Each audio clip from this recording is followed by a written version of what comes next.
Hey everyone, this is my name's Ned. This is my dog Bo. Hey Bo, say hi. Come here. Come on. He's clearly a bit of a meathead. I don't think he weighs more than me, but he's about give me a kiss. But he weighs about 180, 190. He's a big boy. But yeah, him and I are out today. It's actually Mardi Gras Day, and I'm taking a minute away from the family to try and actually finally get this video recorded and this channel started. And a big thing that's been holding me back is decided that I would start recording these videos on New Year's, and I really wanted to start doing some content on business and financial freedom and real estate investing. And I've always felt like I guess they call it imposter syndrome. What are you so tired from, buddy? And I've got 30 rental units split amongst 4 buildings, and 29. I live in one of them. Yeah. So anyway, and I've had multiple startups. I've kind of house hacked my way to get started. I started out in a double, and that was in 2017, and it's 2023 now, and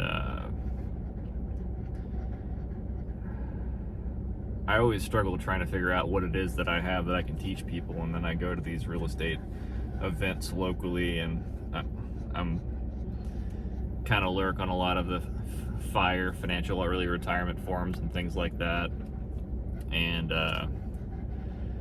I don't really say much. I really enjoy quite a few YouTube channels. Ned Talks Financial Freedom, Lumberjack Landlord, One Rental at a Time. Really enjoy watching all those guys, and I think it's about time for me to start telling my story too, since my story is a little different than all theirs. Although it seems like a lot of us started through house hacking, and I just wanted to share with people how I did that. And a big part of it was honestly not accidental, but it wasn't the most well thought out plan. It wasn't like I did a whole bunch of financial analysis and found out the perfect thing. It was I worked in oil and gas and the financial industry and insurance, so I'm an analyst to some degree, and so I spend my day looking at financial assets and managing oil and gas fields and looking at different investments and many things like that. And right when I got out of college, I got into the industry and started learning all of these things about how to optimize this and optimize that and move all these bits around. And it wasn't until I can't remember how many years it was, but so probably 2 or 3 years into getting out of college, I had started to have enough money to where I had a little condo, and I had just got a new Porsche. It was like a used Cayman I found for, I don't know, like 30 or 40K, 50,000 miles on it. Anyway, I scrapped together the money for it, and maybe that was the Corvette. I don't know. I bought one for cheap and flipped into the next one. And I was sitting there one day on my porch in my little condo on the lake, and I was thinking, man, it kind of looks like I'm doing pretty good. But at the same time, I was sitting there wondering, man, how'd I get myself into this situation? I've got this cool car. I've got this nice little bachelor pad, little, not quite a studio, but a little 1 bedroom.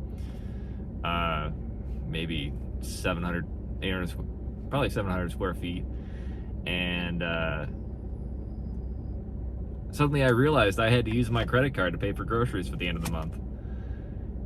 And I'm sitting there looking at my finances and realized that I totally screwed myself. I suddenly realized that I was paycheck to paycheck. And this was right after I can't remember which car it was, but I bought a cool car. I did the young dumb thing, and I was all excited about the fact that I qualified for this this purchase. And suddenly I had a car payment, which was, I'd always right out of college I ended up with a company car, so I didn't have a payment. And then suddenly I had a payment, and just wiped out all my my free cash that I had every month. Was suddenly going to this insurance because I'm young and I have a kind of a sporty car. And well, young guys are pretty expensive as far as insurance goes. So I went from having I don't know, like $1,000 or whatever at the end of the month, or 500 or something. Like I need to go back and actually look at what my accumulation rate was back then, but I wiped it out. I went from basically adding a couple hundred to, maybe if I didn't do anything that month, maybe $1,000 to zero, or even negative in a lot of cases. And suddenly I'm sitting there on my porch having a little cigar, and I was opening up my bank account on my iPad or laptop or whatever I was using on the porch, and I realized that after the auto draft of my car payment and my insurance and my mortgage all hit in the same day, I had very little cash left. And I'm sitting here thinking, I do all this financial analysis all day at work, and I had never stepped back to try and consider how could I more optimally run my own life. And I realized I was up a creek. How am I gonna, build a life and start to invest and get to where I have some kind of financial security if every dollar was mattered that much, because my budget was suddenly so tight from this car. And honestly, the big thing that caught me off guard, I believe, thinking back on it now, I think it was the insurance that got me, because it was something silly like, I don't know, like $500 a month, because I believe Louisiana is one of the worst places in America because of how many uninsured motorists we have. And suddenly I was paycheck to paycheck, and my stress went from, oh man, I'm doing good, to the moment I bought the car, and the moment all those payments started hitting on like the second or third month I had it, man, I was freaking out, and the stress was just I remember it. And I remember sitting back and saying, all right, well, I need to step back and figure this out and do some math and figure out what brought me here. And I just remember feeling so stupid because my literal job was to optimize financial assets, but I had never even considered, ever, analyzing myself, trying to figure out how to make myself do better. And so I remember thinking, well, how do I figure this out? And I thought I had a couple of good mentors and college teachers from when I was in finance school, but one of my best professors, Dr. Lopez, said he was always reading books. So I thought, well, he's real smart. And then I thought, oh, my dad's a successful business guy, but he's always reading books. Thinking about my grandfather, he was a successful business guy. He's always reading books. So I said, all right, hopped in my in my new car, drove all the way to Barnes & Noble. What year was this? 2014, 2015, something like that. And I remember grabbing Rich Dad, Poor Dad and a couple other books. And whenever I'm trying to figure something out, like when I got into oil and gas, I was like, I studied normal finance. I didn't study oil and gas finance. So I went to the bookstore and I bought like 20 oil and gas books on all the different things I could think that I might want to know. And I just started, basically just gave myself a crash course and read all the books. And then when I had more questions in the office, or someone asked me a question I didn't know the answer to, I'd say, I don't know, but I can figure it out. I'd go get another book. So I did the exact same thing with I did the exact same thing with this problem. I said, all right, someone's written a book, someone smarter than me has figured this out. Let's figure it out. So I read Rich Dad, Poor Dad, Thomas Stanley, Millionaire Next Door series. I loved those. I've read all of them multiple times. Man, there have been dozens other. Maybe I'll do a video some other time on all the books I read. But I must have bought 10 to 20 books. I literally charged my credit card up to $200-300 in books. And I was like, I'm not gonna go out and I'm not gonna do anything particularly fun. I'm not gonna party. All I'm gonna do is read these books until I figure out what a solution for this would be. And this channel is gonna be about all of the times I bumped my head, all the times that I totally screwed up, and at one point I moved back in with my parents, had to sell my car, sell the cool car, sold the condo, moved back in with my parents. I've done that twice. And all throughout all of that, I've learned a whole bunch in business that helped me optimize. And I did all this while working full-time, still working at the finance and oil and gas company. And then in the evenings, I'd run my businesses and blew through all my money just living on basically ramen noodles and Chinese food and trying to keep my expenses as low as possible. And I've learned a lot, I've lost a lot, and I've rebuilt it. And the whole time that I did it, the one thing that kept me afloat throughout most of it, or at least in the second half of the game I've played thus far, was my real estate investments. And the thing that really changed the trajectory of my life was house hacking.